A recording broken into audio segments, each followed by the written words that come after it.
बिस्मिल्लाहिर्रहमानिर्रहीम। अस्सलाम वालेकुम नाज़रीन, आप यूट्यूब चैनल देख रहे हैं। मैं इमरान खान हूँ। खबरें बहुत इंपॉर्टेंट है, लेकिन सबसे पहले मैं एक खबर आपको बताऊँ जो मैंने अभी अपनी सोर्सेज से बात की है। और ख़बर यह है कि इमरान खान साहब की जो JIT थी, उसकी जो फाइंडिंग्स थी, उनको अदालत में जमा करवाना था।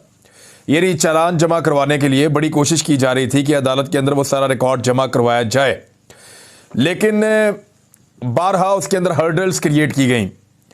जैसे ही निगरान हुकूमत बनी है और परवेज़ इलाही ने अपनी हुकूमत ख़त्म की है, तो लगातार पंजाब असम्बली की तहलील के बाद से सबसे बड़ी कोशिश ये की जा रही थी कि जो JIT की फाइंडिंग्स हैं उनको किसी तरह मोड़ दिया जाए।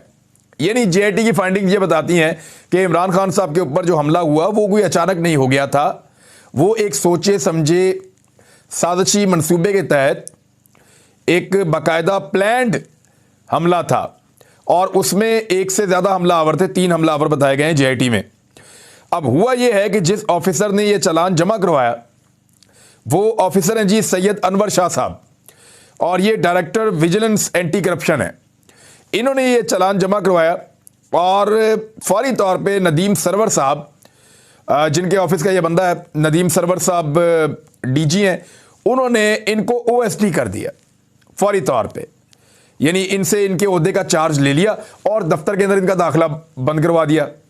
अब जो अहम तरीन डॉक्यूमेंट्स हैं JIT के रिकॉर्ड के, वो इनके पास मौजूद थे, और वो सारा का सारा रिकॉर्ड जो है वो इनके ऑफिस में पड़ा हुआ है। और यानी चालान जो जमा किया जाता है उसके अलावा और भी बहुत सारे शवाहिद होते हैं जो साथ मौजूद होते हैं, वो कीमती शवाहिद हैं।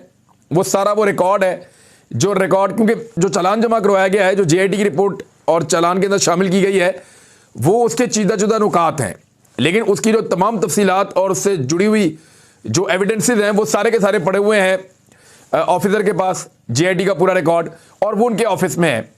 अब 2 काम किए हैं फौरी तौर पे एंटी करप्शन ने निगरान वज़ीर आला मोहसिन नकवी के बनते ही। ऐसा लगता है कि मोहसिन नकवी का जो अगला टारगेट है वो JIT की रिपोर्ट को ज़ाया करना। और मोहसिन नकवी को वज़ीर आला यानी बड़े ऑफिस में छोटा आदमी है, और इस आदमी से अब कोई भी काम करवाया जाएगा ये कर लेगा। इसके लिए वज़ीर आला बनना ही सबसे बड़ा हदफ था, और वो ये बन गया। अब रिकॉर्ड के अंदर नाम लिखा जाएगा कि ये आदमी माजी में वज़ीर आला पंजाब रह चुका है, इसके अलावा और कुछ भी नहीं है।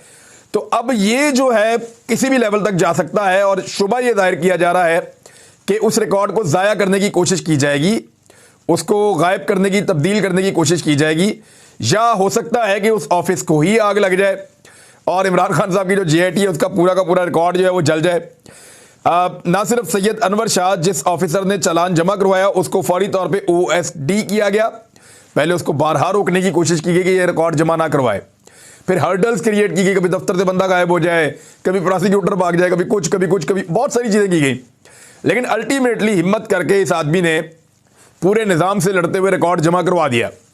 अब वो जब रिकॉर्ड जमा हो गया अदालत के अंदर, तो फौरी तौर पे इसको मुअत्तल किया गया, OSD किया गया, और इसका दफ्तर सील कर दिया गया है। अब रिकॉर्ड तक इस शख्स की दस्तरस नहीं है। इस शख्स ने अदालत से रुजू किया है इस मामले में, 4 मुजरिमों के मामले में जो रिकॉर्ड अदालत में चला गया है, और बाकी मानदा रिकॉर्ड दफ्तर में है और दफ्तर सील हो चुका है। ये है सिचुएशन मोहसिन नकवी की वजारत आला में। और मोहसिन नकवी की जानिबदारी का आप अंदाज़ा यहाँ से कर लेंगे। 24 चैनल मोहसिन नकवी का है, City 42 भी। आप इन दोनों चैनल को सोशल मीडिया पे खोलें और सिर्फ उनके कैप्शन आप पढ़ें, सारी की सारी रिपोर्टिंग जो है वो ऐसा लगता है कि इमरान खान के खिलाफ एक महाज खोला हुआ है, एक ऐलान जंग किया हुआ है।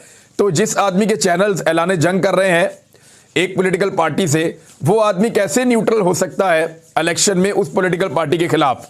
एक बड़ा सवाल है ना, और सवाल तो ये पैदा होता है। अब एक और चीज़ आपके सामने रखता हूँ, एक छोटा सा डाटा है आपको समझाने के लिए बड़े आसानी से।